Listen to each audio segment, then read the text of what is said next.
नमस्कार, स्वागत है आपका राजनीति विद्यार्थी के साथ। आज हम बात करने जा रहे हैं बजट के बारे में। बजट में बिहार को क्या मिला, यह आज का हमारा वीडियो का विषय रहेगा। निर्मला सीतारमण के बजट से सबसे ज्यादा मौज आई है बिहार की। देश के 28 राज्यों में सबसे ज्यादा आर्थिक मदद बिहार को मिली है, पर इसका फायदा बिहार वासियों तक कैसे पहुंचेगा, यह आज आपको बताएंगे। लेकिन पहले टाइम मशीन की शायद 2000 बरस पीछे चलते हैं, जिसमें मगध का वैभवशाली इतिहास है, चंद्रगुप्त मौर्य और अशोक जैसे सम्राट का यश है, राजनीतिक और आर्थिक मोर्चों का पर एकाधिकार है। कालांतर में मगध का एक बड़ा हिस्सा बिहार कहलाया। आजादी के बाद बिहार राज्य बन गया। यहाँ से आजादी से पहले भी और आजादी के बाद भी कद्दावर नेताओं की खेप निकलती रही। बाद में नौकरशाहों की, इसलिए राजनीतिक और प्रशासनिक मौके पर बिहारियों का दबदबा बना रहा। मगर यह दबदबा बिहार के प्रदेश का नहीं रहा, खासतौर पर आर्थिक मोर्चे पर। गरीबी, बेरोजगारी, पलायन, भ्रष्टाचार जैसे मुद्दे हावी होते रहे। विकास जो गायब हुआ, उसने न लौटने की कसम खा ली।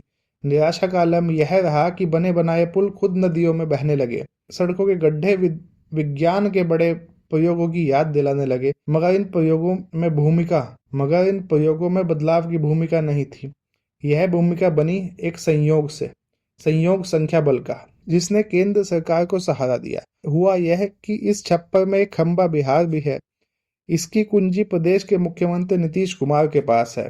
नीतीश जनता दल यूनाइटेड यानी जेडीयू के मुखिया हैं। पार्टी के पास लोकसभा में 12 सांसद हैं। यही कारण है मोदी 3.0 के लिए अहम हो जाते हैं।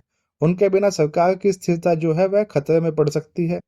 इसकी वजह से नीतीश की बार्गेनिंग पावर बढ़ गई है, जिसके सहारे उन्होंने अपनी बरसों पुरानी मांग को झाड़ पोंछ कर बाहर निकाल लिया। कौन सी मांग? बिहार के लिए विशेष राज्य के दर्जे की मांग। आसान भाषा में कहें तो बिहार के लिए एक्स्ट्रा आर्थिक मदद। इसी के नाम पर वो कई दफे पाला भी बदल चुके हैं। इस बार भी उनकी मांग पूरी नहीं हुई। ये स्पेशल स्टेटस जो है वो तो नहीं मिला, पर ज्यादा मांगो तो थोड़ा मिल ही जाता है बजट में। बिहार के लिए हजारों करोड़ रुपए की मदद की गई है। मोदी 3.0 का पहला आम बजट जुलाई को पेश किया गया। इसमें बिहार को expressway, temple corridor, medical college, sports infrastructure के लिए पैसा दिया गया है। बिहार को कम से कम 89,000 करोड़ के प्रोजेक्ट्स मिले हैं। इनमें से 66,000 करोड़ सड़क प्रोजेक्ट के लिए है। पावर प्लांट के लिए 21,400 करोड़ है और बाढ़ से रोकने के लिए, फ्लड कंट्रोल के लिए 11,500 करोड़ की घोषणा की गई है। लेकिन सवाल यह उठता है कि इससे बिहार का कितना भला होगा और कैसे होगा? क्या स्पेशल स्टेटस की मांग या जरूरत अब नहीं रहेगी? आज इसी विषय पर विस्तार से बात करेंगे। एक्सप्रेसवे से फायदा क्या होगा, टूरिज्म बढ़ाने में टेम्पल कॉरिडोर की कितनी भूमिका होती है, और क्या इससे बिहार के लोगों की आर्थिक सहायता सुधर पाएगी। वीडियो की शुरुआत करते हैं एक्सप्रेसवे से। वित्त मंत्री निर्मला सीतारमण ने 2 एक्सप्रेसवे बिहार में बनाने का ऐलान किया है। पहला एक्सप्रेसवे बक्सर को भागलपुर से जोड़ेगा, दूसरा पटना को बिहार से जोड़ेगा, और इसके अलावा बोध गया को, राजगीर, वैशाली और दरभंगा को भी इन एक्सप्रेसवे से जोड़ा जाएगा। एक्सप्रेसवे क्या होते हैं? क्या है ये सड़कें? एक्सप्रेसवे वो सड़कें हैं जो तेज गति से चलने वाली गाड़ियों के लिए डिजाइन की जाती है। ये आम सड़कों की तुलना में ज्यादा मजबूत और टिकाऊ होती है। इनमें ट्रैफिक का फ्री फ्लो सुनिश्चित किया जाता है। एक्सप्रेसवे को आबादी वाले इलाकों से दूर बनाया जाता है ताकि ट्रैफिक जैम की समस्या ना हो। जब जब इंफ्रास्ट्रक्चर के विकास की बात आती है, एक्सप्रेसवे का नाम उसमें जरूर आता है। लेकिन इसमें ऐसा क्या खास है? एक्सप्रेसवे के फायदे को आप 3 हिस्सों में तोड़ सकते हैं या 3 हिस्सों में समझ सकते हैं। पहला, इससे जनता को जो फायदा होता है। दूसरा, इससे सरकार को फायदा होता है। और तीसरा, जनता और सरकार के जो साझा फायदे इसके अधीन आते हैं। एक एक करके तीनों को समझते हैं। एक्सप्रेसवे से जनता को क्या फायदा होता है? सबसे पहले इसकी बात, एक्सप्रेसवे से ट्रेवल टाइम कम हो जाता है। उदाहरण से समझते हैं, अगर आपको पटना से पूर्णिया की दूरी लगभग 300 किलोमीटर है, आम स्थिति में इसको पूरा करने में 6 से 7 घंटे का वक्त लगता है। औसत स्पीड 45 किलोमीटर प्रति घंटे के हिसाब से, जो कि इतने लंबे रूट के लिए काफी कम है। एक्सप्रेसवे पर औसत स्पीड को बढ़ा सकते हैं, जिससे टाइम घटाकर 4 से 4.5 घंटे किया जा सकता है, यानी 3 घंटे तक बचाए जा सकते हैं। इससे आम लोगों को 2 तरह के फायदे होंगे। पहला, लोगों का समय बचेगा। वो बचा हुआ समय वो किसी दूसरे काम में इस्तेमाल कर सकते हैं। सबसे महत्वपूर्ण दूसरी बात है कि लॉजिस्टिक गुड्स यानी सामान के ट्रांसपोर्टेशन में भी फायदा होता है। सड़क बेहतर होगी तो सामान समय से अपने गंतव्य तक पहुंचेगा। मान लीजिए एक ट्रक को जो सेबों से लदा हुआ है, उस ट्रक को पटना से पूर्णिया पहुंचने में 7 घंटे लगते हैं। इस वजह से एक दिन में एक ट्रक पटना से पूर्णिया सामान लेकर जाता है और दूसरे दिन वह पूर्णिया से पटना वापस लौटता है। यानी 2 दिन में एक राउंड पूरा होगा और एक महीने में लगेंगे लगभग 15 राउंड। अगर 7 घंटे वाला समय 4 घंटे हो जाएगा तो एक दिन में वो पटना से वापस पूर्णिया आ जाया करेगा। यानी एक्सप्रेसवे बनने के बाद उतने ही समय में 2 गुना व्यापार किया जा सकता है। इससे खर्चे में कमी आएगी और कमाई बढ़ेगी। उस स्थिति में ट्रक का मालिक ट्रांसपोर्टेशन के रेट में कुछ कमी कर सकता है। इसके पीछे सप्लाई एंड डिमांड का सिंपल लॉजिक है। जब भी सप्लाई बढ़ती है तो दाम कम हो जाता है। ट्रांसपोर्टेशन के राउंड्स बढ़ने की वजह से सप्लाई बढ़ जाएगी और दाम कम हो जाएगा। ट्रांसपोर्टेशन का रेट कम होने से सामान के दाम भी कुछ हद तक कम हो जाते हैं। लेकिन हम यहाँ क्लियर कर दें, सिर्फ एक दो एक्सप्रेसवे बनाने से कोई खास असर नहीं पड़ेगा। इसके लिए एक्सप्रेसवे का एक जाल बिछाना पड़ता है। और अब सरकार को होने वाले फायदे। एक्सप्रेसवे से सरकार का फायदा यह है कि एक्सप्रेसवे सरकार ने बनाया तो यह उसकी संपत्ति हो गई। जैसे हमारी आपकी संपत्ति है, गाड़ी, घर, सोना, बैंक में रखी एफडी, सेविंग आदि सरकार की संपत्ति क्या है। रेलवे स्टेशन, सड़क, ट्रेन, एयरपोर्ट आदि। ऐसा कैसे? क्योंकि सरकार इनके जरिए कमाई करती है। सरकार इनको लीज पे भी दे सकती है। जैसे हाईवे पर जो टोल टैक्स लिया जाता है वह सरकार के खजाने में जाता है। अगर सरकार टोल प्लाजा को प्राइवेट कंपनियों को लीज पर देती है तो बदले में सरकार को फीस मिलती है। प्राइवेट कंपनियां टोल टैक्स कलेक्ट करके अपनी कमाई करती हैं और साथ ही सड़कों का रखरखाव करती हैं। यह चीज बाकी सरकारी संपत्तियों पर भी लागू होती है। और अब आते हैं तीसरे फायदे पर, यानी सरकार और जनता के साझे फायदे पर। एक्सप्रेसवे का साझा फायदा यह है कि इसमें अर्थशास्त्र का एक नियम लागू होता है। इसको कहते हैं मल्टीप्लायर इफेक्ट। जब सरकार किसी संपत्ति में निवेश करती है तो इकोनॉमी में रफ्तार आती है और लोगों को रोजगार मिलता है। इसको भी एक उदाहरण से समझ लीजिए। मान लीजिए कि अगर सरकार को एक्सप्रेसवे बनाने में 1,000 करोड़ रुपए का खर्च आया। स्वाभाविक है ये खर्चा कॉन्ट्रैक्टर, इंजीनियर, मटेरियल सप्लायर और मजदूर में बटेगा। यानी 1,000 करोड़ सरकार के खजाने से निकलकर हाईवे बनाने वालों के पास पहुंचेंगे। अगर वे लोग अपनी कमाई का 20% बचा ले, बाकी 80% रकम खर्च करे, तो कोई इससे टीवी खरीदेगा, कोई स्कूटी खरीदेगा, कोई कुछ खरीदेगा, कोई फ्रिज खरीदेगा। इससे मार्केट में उन चीजों की डिमांड बढ़ेगी। यानी 1,000 करोड़ का 80%, यानी 800 करोड़ मार्केट में वापस आ जाएगा। इससे डिमांड में इजाफा होगा, बाजार में तेजी आएगी और इकोनॉमी को फायदा मिलेगा। इससे लोगों की कमाई में भी बढ़ोतरी होगी। यह चक्र ऐसे ही चलता रहता है। यह 1,000 करोड़ रुपए मार्केट में घूमते घूमते कई गुना तक बढ़ सकते हैं। इसी को मल्टीप्लायर इफेक्ट कहते हैं। इससे सरकारी खजाने को भी फायदा होता है। फरवरी 2022 में निर्मला सीतारमन ने संसद में बताया कि जब सरकार कैपिटल एक्सपेंडिचर में 1 रुपया खर्च करती है तो उसी वर्ष में सरकार को 45 पैसे वापस मिलते हैं।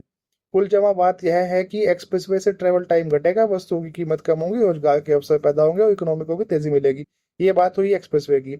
अब टेम्पल कॉरिडोर की ओर चलते हैं। 23 जुलाई के बजट में टेम्पल टूरिज्म को बढ़ावा देने की बात कही गई है। सरकार की विष्णुपद मंदिर और महाबोधि मंदिर कॉरिडोर को विकसित करने की योजना है। आगे चले उससे पहले दोनों मंदिरों के बारे में बुनियादी चीज जान लेते हैं। विष्णुपद मंदिर जिले फल्गु नदी के किनारे स्थित है। मंदिर में 40 सेंटीमीटर लंबा पैर का निशान बना है। मान्यता है यह है कि यह भगवान विष्णु के पैर का है। प्राचीन कथा है कि भगवान विष्णु ने जब यासा राक्षस के सीने पर पैर रखकर उसको धरती में दबाया था, उसी से यह निशान बना। इस मंदिर का मौजूदा स्ट्रक्चर जो है 1787 में बना था। महाबोधि मंदिर जो दूसरा मंदिर है, उसकी कहानी यह है कि ये बोध गया में है।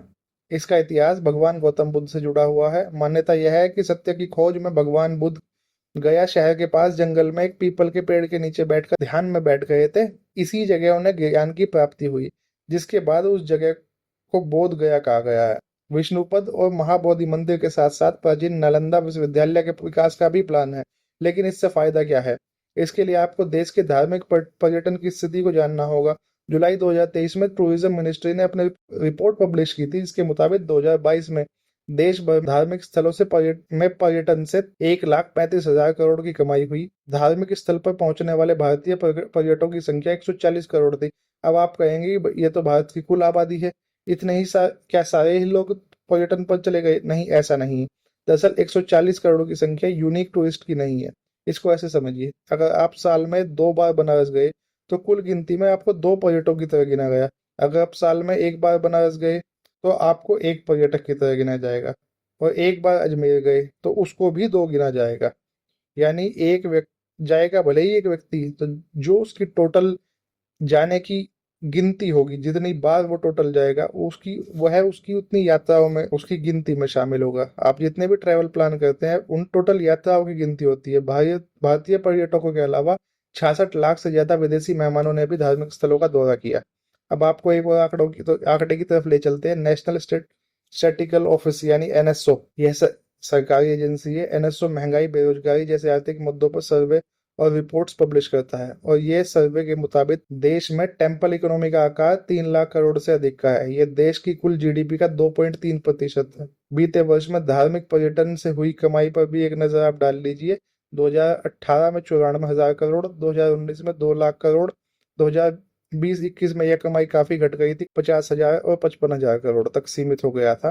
इसके कारण आप जानते हैं कोरोना का लॉकडाउन, 2022 में लॉकडाउन में जब ढील मिली, तब से धार्मिक पर्यटन में होने वाली कमाई 100% बढ़त देखी गई। तो ये है कुल कमाई की गणना। टेम्पल कॉरिडोर बनाने से कितना फायदा हुआ, इसको बना उसके काशी विश्वनाथ कॉरिडोर के उदाहरण से समझते हैं।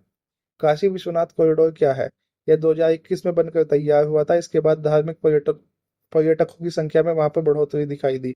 2019 में जहां 68 लाख लोग बनारस आए थे, 2022 में 7 करोड़ 20 लाख लोग बनारस में पर्यटन के लिए पहुंचे थे। पहले के मुकाबले 10 गुना ज्यादा पर्यटक बनारस आए। इसका अर्थव्यवस्था को फायदा भी होगा। कैसे? इसका उदाहरण भी देखिए। मान लीजिए केशव जो है वो दिल्ली से बनारस जा रहा है। केशव ने ट्रेन का टिकट कटवाया, रेलवे को पैसा मिला, बनारस पहुंचकर होटल में कमरा लिया, होटल वालों की कमाई हुई। फिर वहां रेस्टोरेंट में खाना खाया, उनकी कमाई हुई।